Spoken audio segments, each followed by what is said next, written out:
Hey, it's Yay for Yarn, and today I'm going to show you how to crochet a puff stitch hat.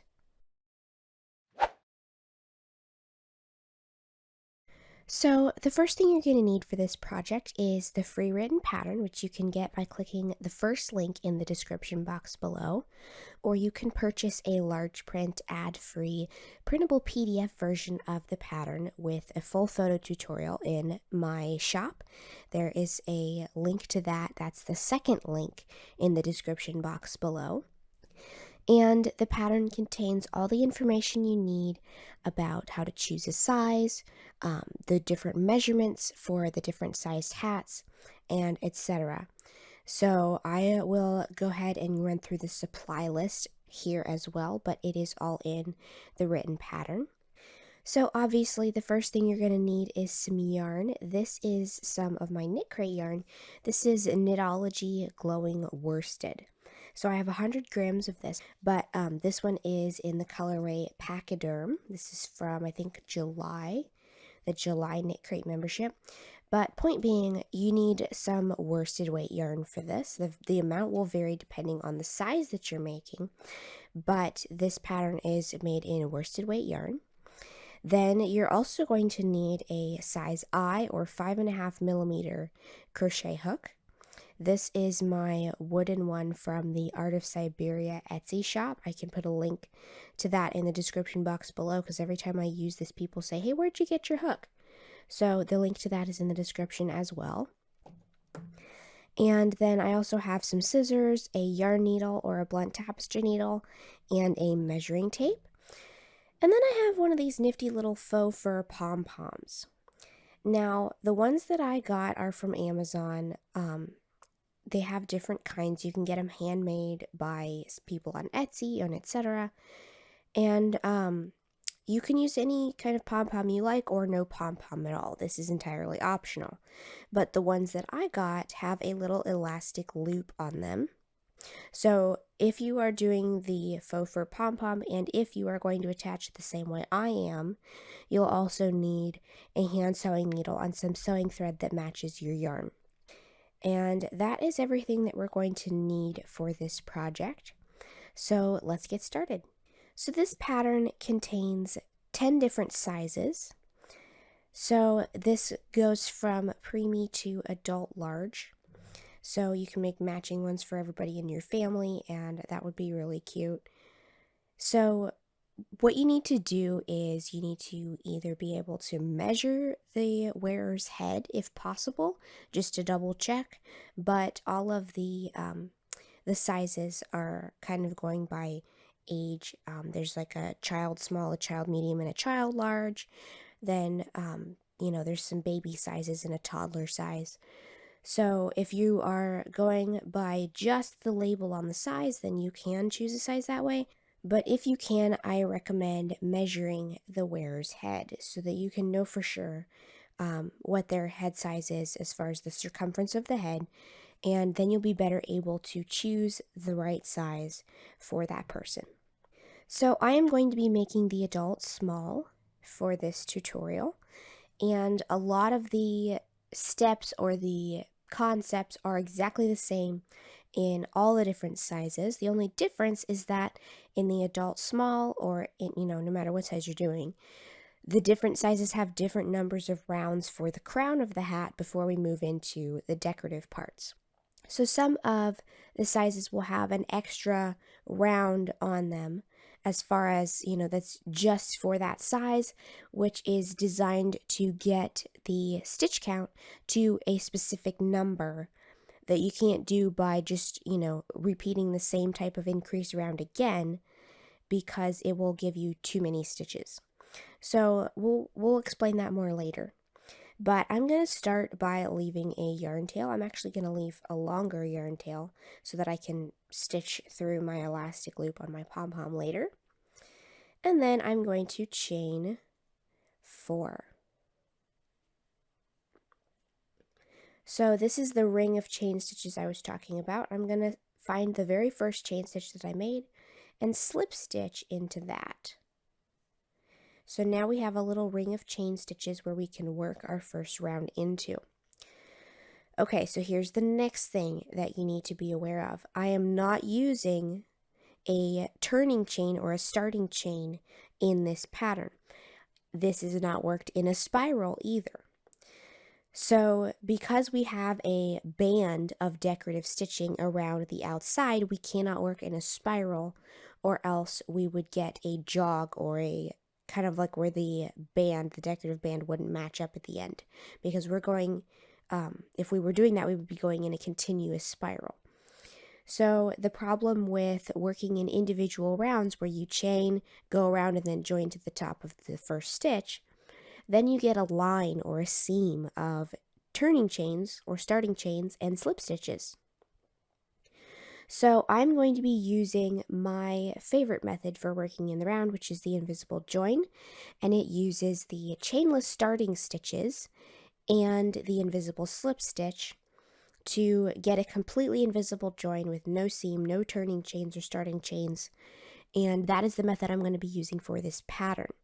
I highly, highly recommend that you go check out my video dedicated to that. That is also linked in the description box, because that technique can make a huge difference in the look of your finished project. So that is what I'm going to be using for this, and it's really not super hard to do. It's very similar to working a regular stitch, except that we are doing it without a chain. So we have to do it slightly differently to get up to the height that we need. So now that we have our ring of chains, I'm going to work a chainless starting double crochet into the center of the ring. So here's the center of the ring right here. You can't really see that because it's kind of small, but it will open up the more we work stitches into it. So what we're going to do first for our chainless starting double crochet is we're going to stretch the loop on the hook until it's about the height of a regular double crochet. I'm going to put my index finger on the back of that loop to hold it up against the hook and keep it still so that it doesn't move or twist. Then I'm going to bring the tip of my hook towards me, down, and then behind that stretched out loop. So it looks like a yarn over at this point, right? So now I'm going to insert my hook into the specified stitch, which in this case is the center of the chain stitch ring. Yarn over, pull up a loop. So that's what it looks like now. Yarn over, pull through 2 loops, and then yarn over, pull through 2 loops.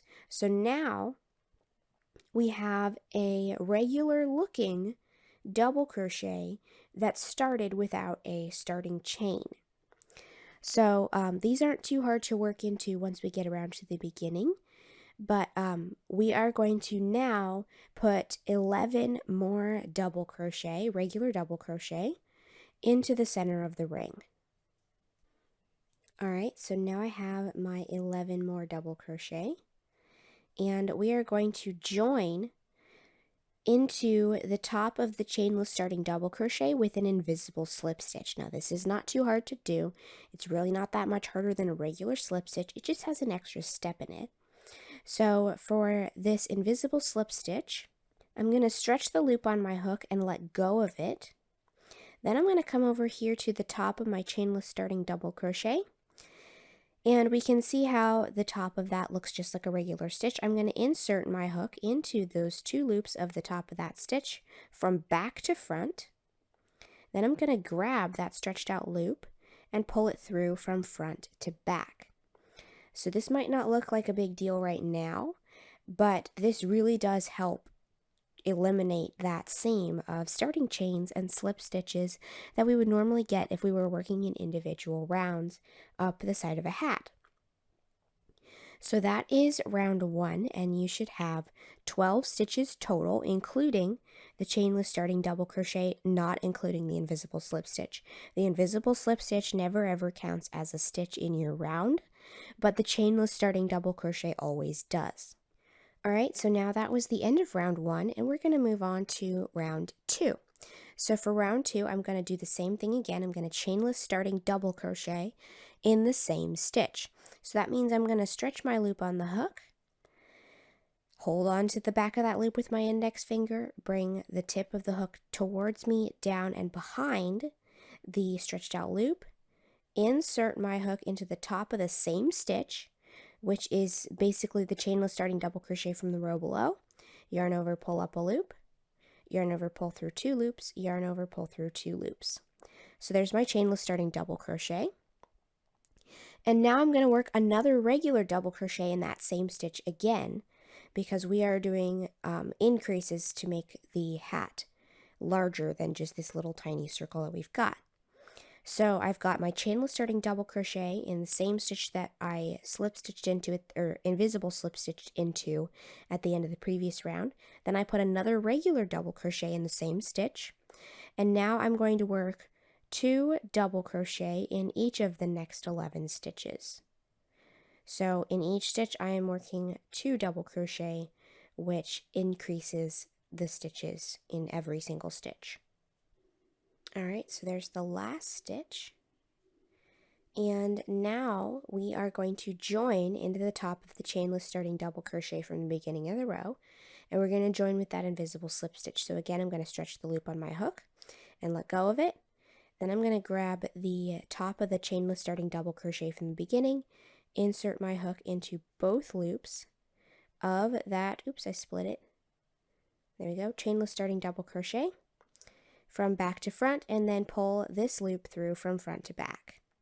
And if you want a more in detail demonstration on the invisible join method, then I do have an entire video on that, like I said, and it is linked in the description box.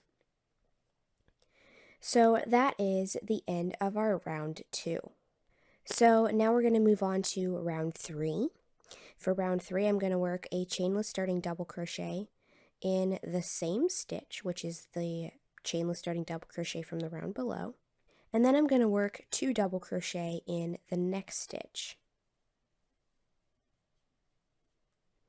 So now we're going to repeat a little sequence all the way around, and the sequence is to double crochet in the next stitch, 2 double crochet in the next stitch. So we're going to do that 11 times total. That was the first one. I'm going to double crochet in the next stitch, 2 double crochet in the next stitch. Oops, that is the second one, and I'm going to keep doing that until I've done it a total of 11 times, which will bring me back to the beginning of the round. Alright, we're back to the beginning, and now we're going to join again with that invisible slip stitch in the top of the chainless starting double crochet.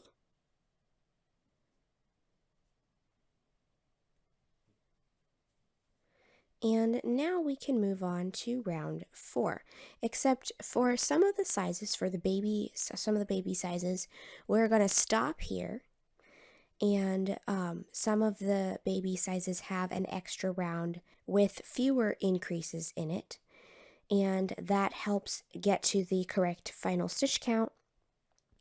But just follow the instructions for the size that you are making, whichever size you're making. Whenever it says stop here, and then it gives you either a thing that says continue to the body of the hat, or it says for such and such a size and gives you instructions for a round, then you will work that round and then continue to the body of the hat.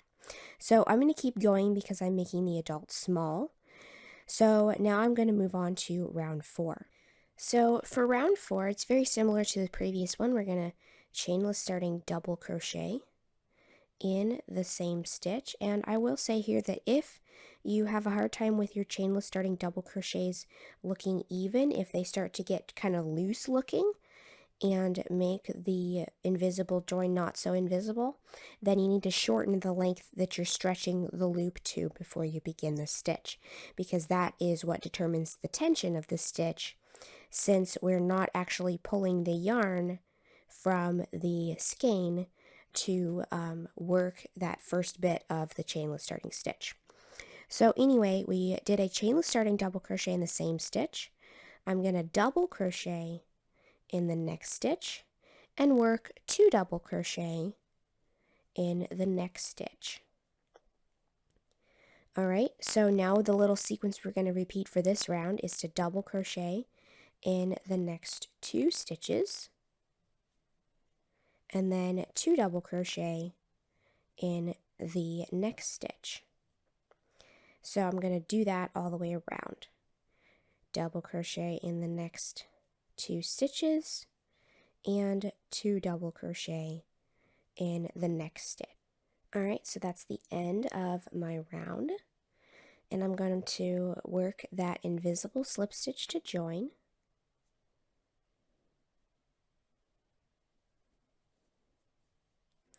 Like so, and that is the end of round 4.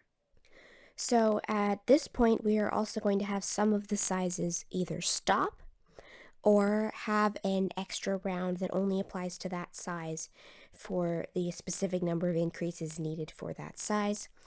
But I'm going to move on to round 5 because the adult small requires round 5. So again, I'm going to chainless starting double crochet in the same stitch.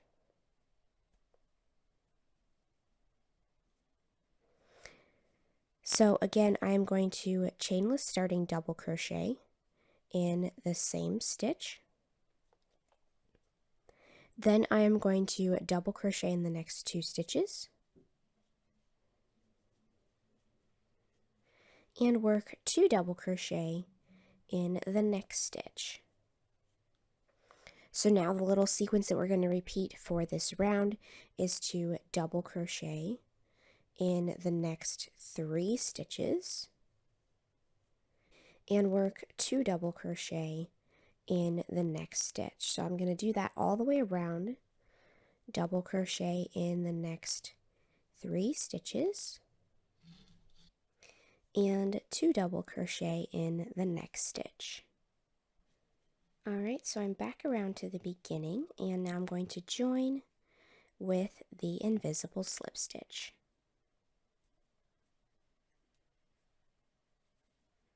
Alright, so at this point, the child large continues to the body of the hat, but the adult small has its own preliminary round before continuing to the body of the hat that adjusts the stitch count for this size. So I'm going to go ahead and work this round. You'll only need this particular round if you are working the adult small, but I'm going to chainless starting double crochet in the same stitch. And then I'm going to double crochet in the next 13 stitches. And then I'm going to work 2 double crochet in the next stitch. So now my sequence to repeat around is to double crochet in the next 14 stitches and then work 2 double crochet in the next stitch.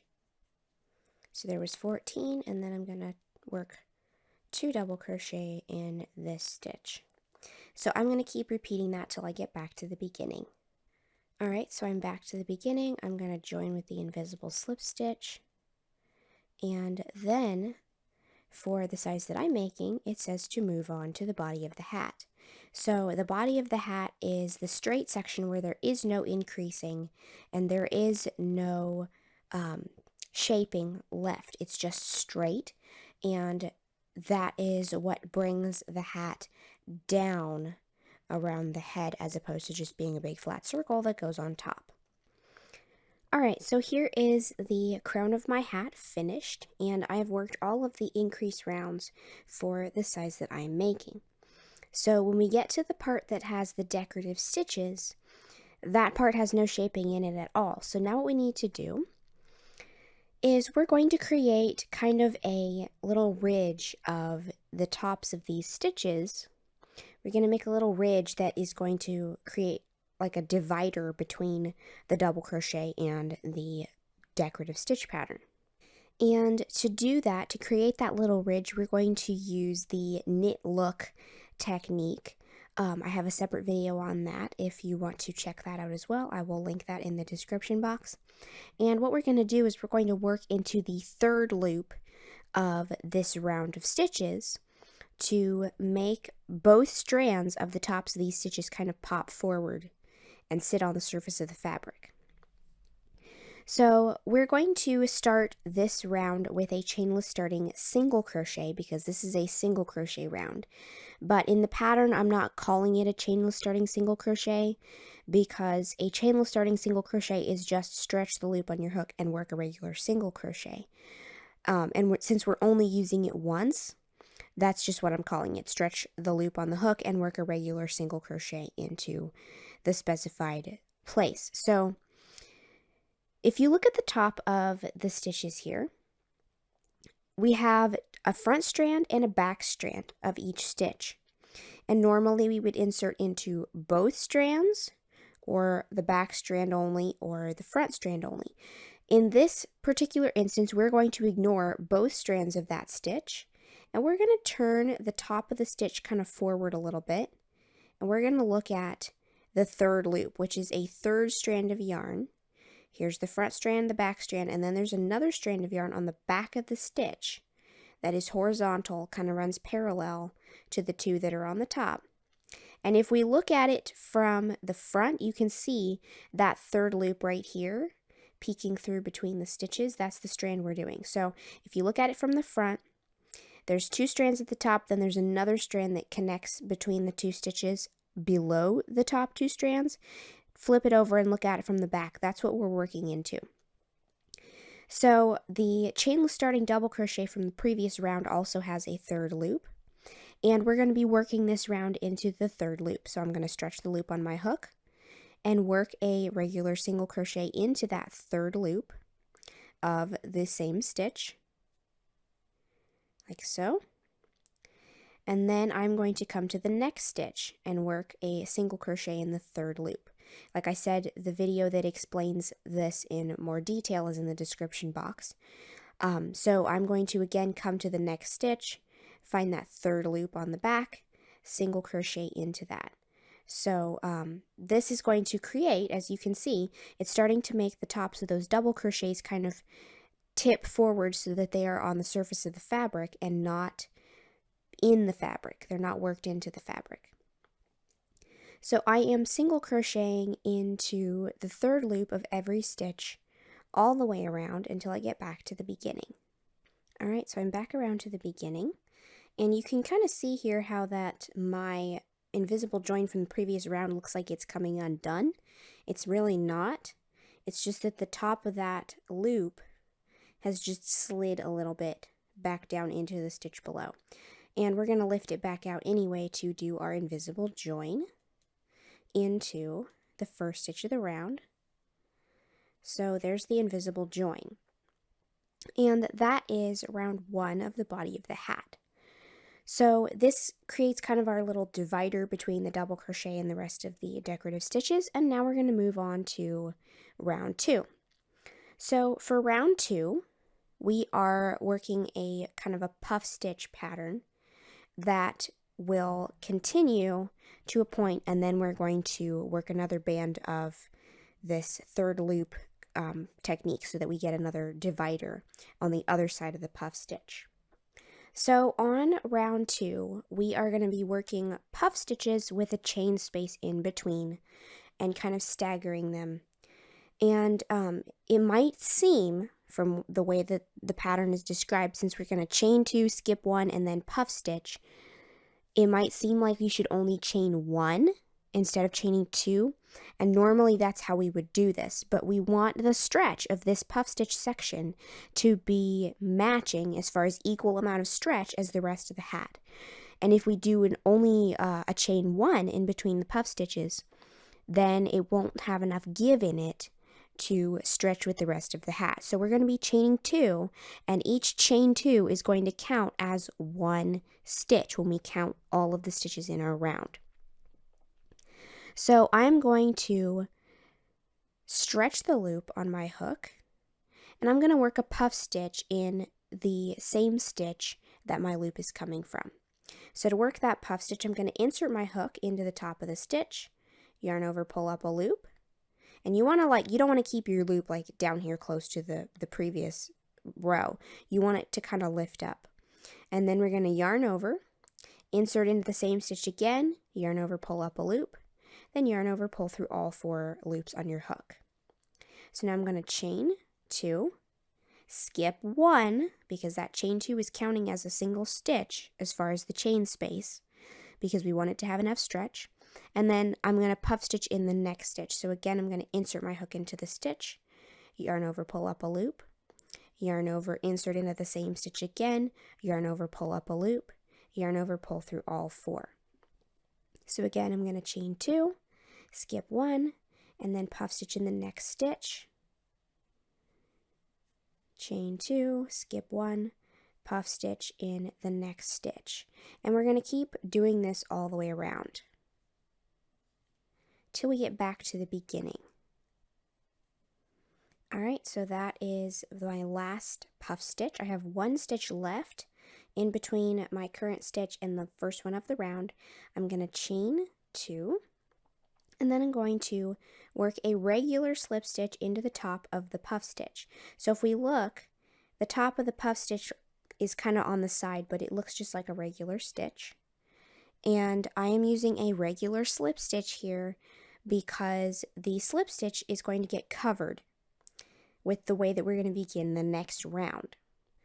So now we're going to begin round 3, and instead of working our puff stitch into the same stitch or working it into the next chain space, which we are working the puff stitches into the chain spaces on this round, we're going to stretch the loop on the hook and work the first puff stitch in the last chain space of the previous round.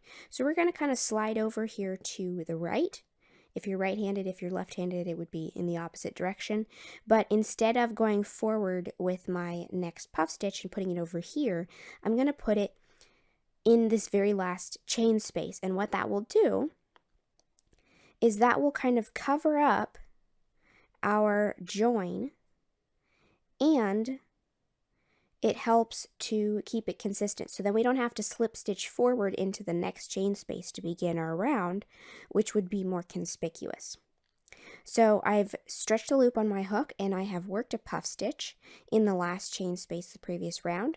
Now I'm going to do a little sequence all the way around. We're going to chain 2, skip 1 stitch, and then puff stitch in the next chain space. So again, chain 2, skip 1, puff stitch in the next chain space.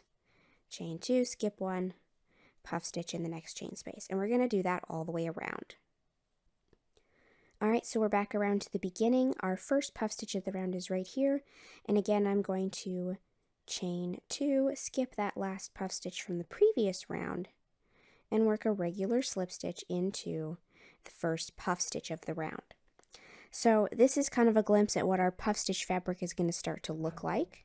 Right now it kind of looks a little bit open, but the more rows you work, the puffs kind of fill in most of the empty space as you go.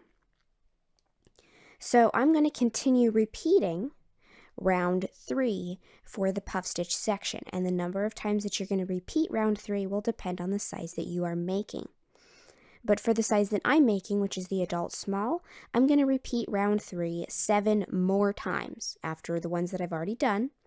We did round 2, which was worked into the row of single crochet before that. Round 3 is worked into the previous row of puff stitches.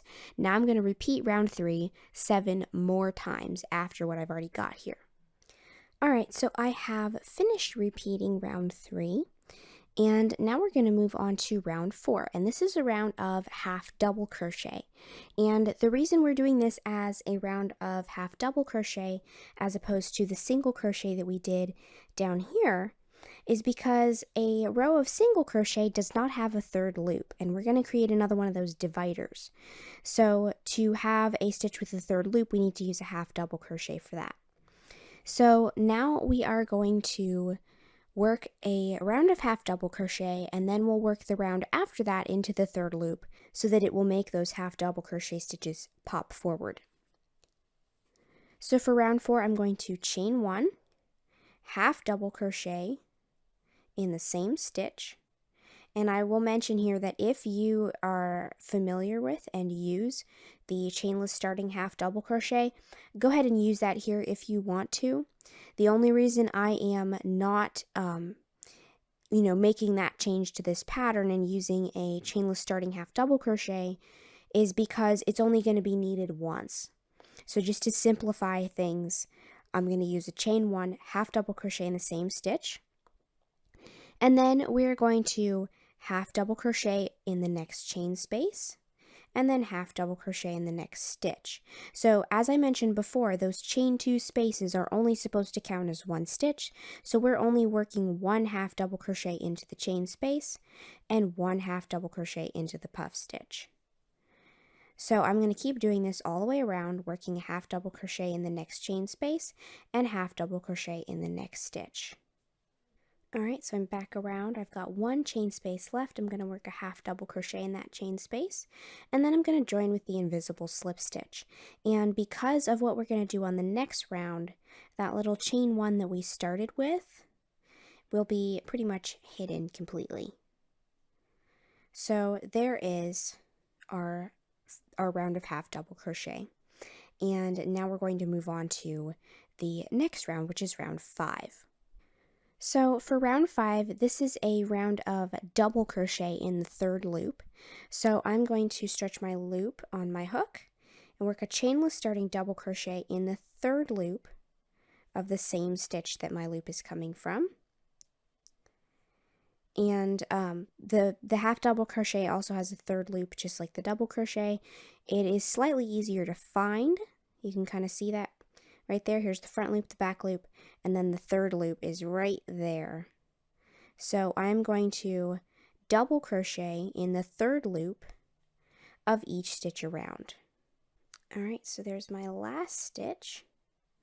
And now I'm going to join with the invisible slip stitch into the first chainless starting double crochet at the beginning of my round. Alright, so that is what it looks like at this point. We have our puff stitch section in the middle, and then we have these divider lines between the 2 sections of puff stitches. So now what we're going to do is work the ribbing. And the ribbing kind of gives an extra bit of texture at the brim of the hat, but it also helps keep the stretch at a good balance around the bottom of the hat, because if the stretch is too loose, we don't want it to just be sliding off all the time. We want it to have enough springy stretchiness to it so that it can, regain its shape when you take it off, and then, not stretch out over time. So the next few rounds we're going to do some ribbing that will help keep the edge of our hat with, a good amount of stretch, but not too much that it stretches out. So we're going to be using post stitches to get that ribbed effect.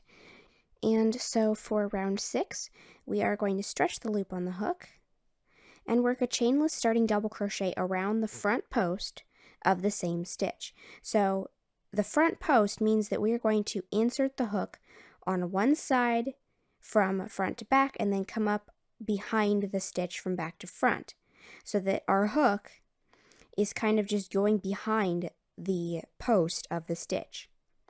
So that is how we're going to be inserting it. So we're going to do the yarn over part, insert it behind the post of the stitch, and then finish the chainless starting double crochet as normal. So now we're going to work a little sequence all the way around, and to do that we're going to back post double crochet around the next stitch and then front post double crochet around the next stitch. So here's our next stitch. To back post double crochet, we're going to bring the hook on one side. We're going to bring it forward through the fabric on one side of the post of that stitch and then back on the other side of the post of that stitch, so that the post of the stitch is sitting behind the crochet hook. And then double crochet as normal.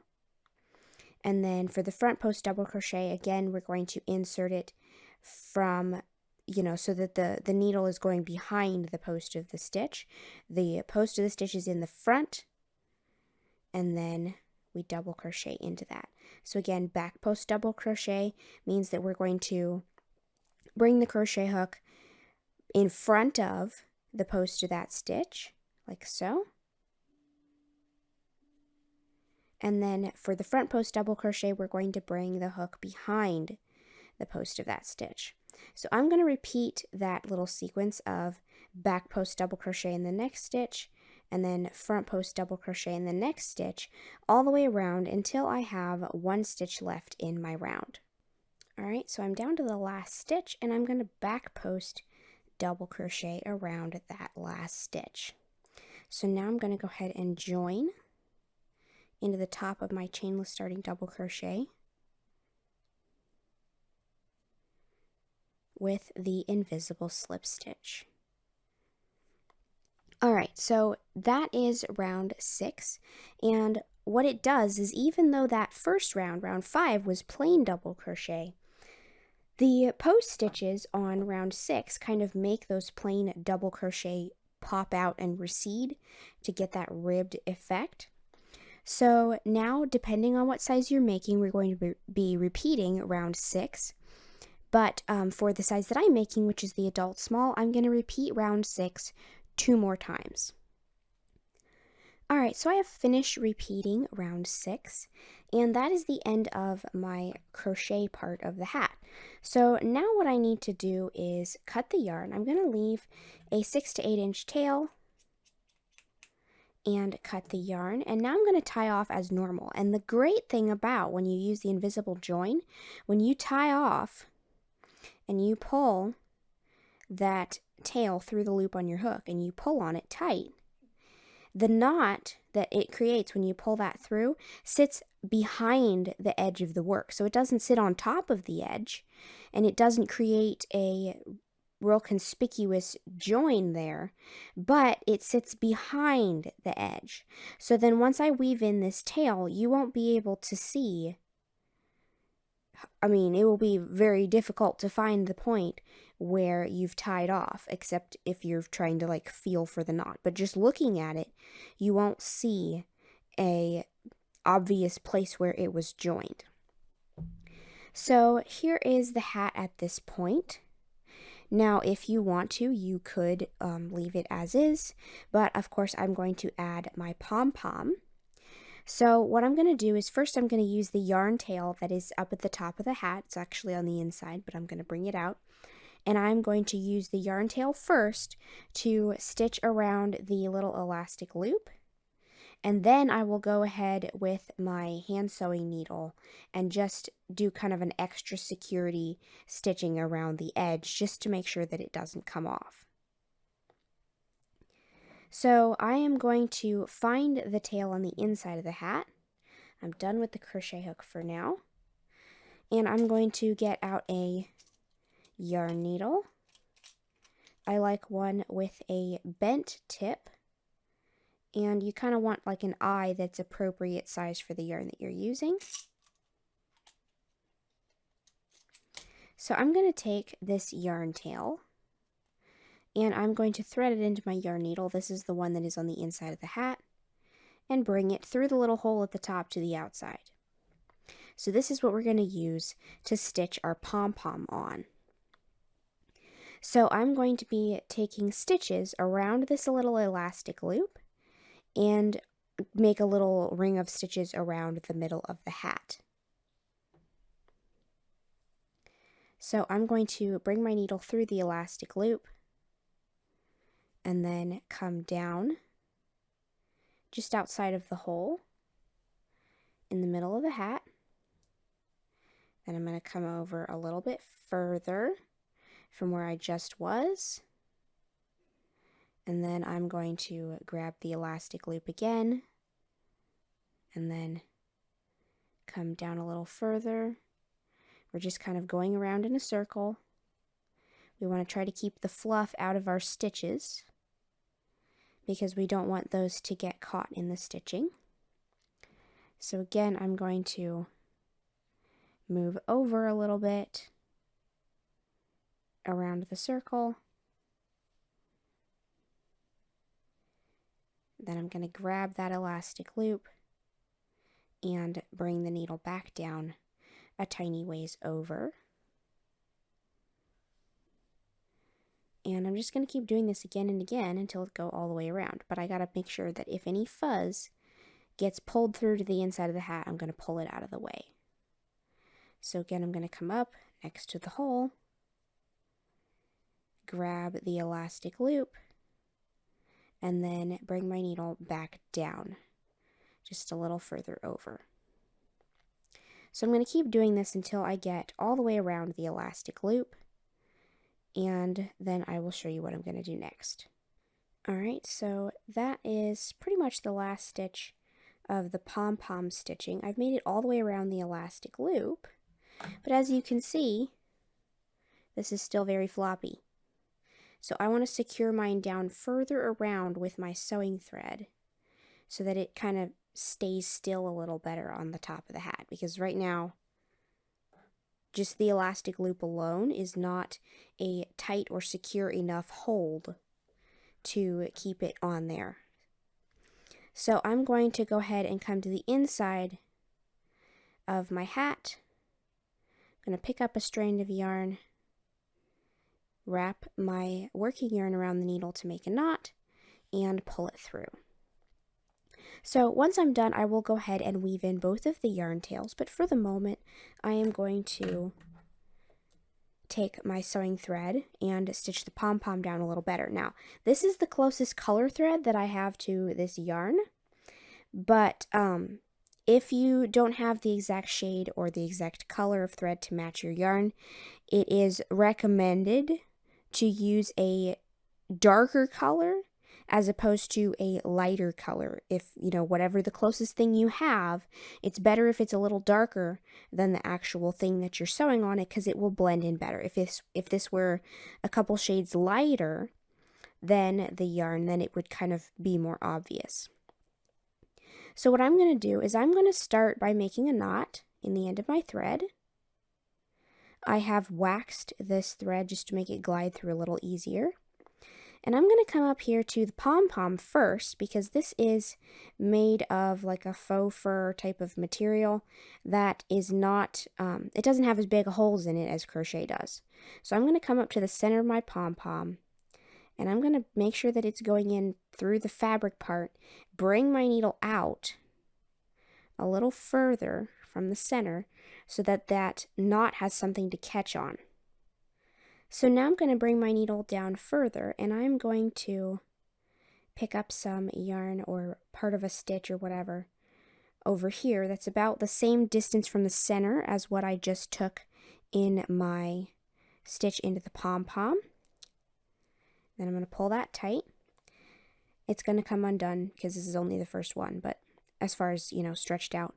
But then I'm going to come over here, make sure the fuzz is all going outward. And I'm going to bring my needle down through the fabric. You'll be able to feel whether you've got it down through the fabric or not. I'm going to bring it down through the fabric part and back up. Now these are not tiny, tiny stitches, but they do need to be secure, and we get it to be secure by going through the thickness of the fabric. So now I'm going to come down here again and pick up some of the yarn from the hat to stitch to, again making sure the fuzz doesn't get caught. So then I'm going to come back up here to the pom-pom again, take another stitch that goes through that fabric, and then back up, and then I can come back down here again and take another stitch into the crochet. So I'm going to keep doing this all the way around the pom-pom until it is securely attached, and so that it's not just flopping around. You want to make sure that you're keeping it sitting kind of flat on top so that it's not just dangling by that elastic loop alone. Alright, so I've stitched it all the way around. You can see that it is securely attached. You can't see the elastic loop anymore. So now I'm going to bring my needle to the inside. Make sure that it's not bringing any fluff with it on the way down. And now I'm going to make a knot on the inside of the work. And you can see, since I used a closely matching but slightly darker thread, of course if you have a thread that matches it exactly, then that's great, but if you don't, go for one that is a little darker. And it kind of just blends in where you can't even see it at all. So I'm going to insert my needle into a strand of yarn, wrap the thread around my needle a couple of times, and then pull it through to make a knot. And so now I'm going to kind of weave in the thread tail the same way I would weave in yarn, except I'm just going to keep the thread confined to this little area underneath the pom-pom. because the pom-pom is kind of stitched around here so that it does not show through on any of the visible part of the crochet. So I'm going to weave in my thread tail and my 2 yarn tails, and then I'm going to go ahead and take a hairdryer and blow the pom-pom pretty good with a hairdryer to kind of fluff it up and make it cooperate and lay nicely. And then my hat is finished. So I hope you've enjoyed this video. If you liked it, please give it a thumbs up. If you make this project, let me know how it turns out for you in the comments below.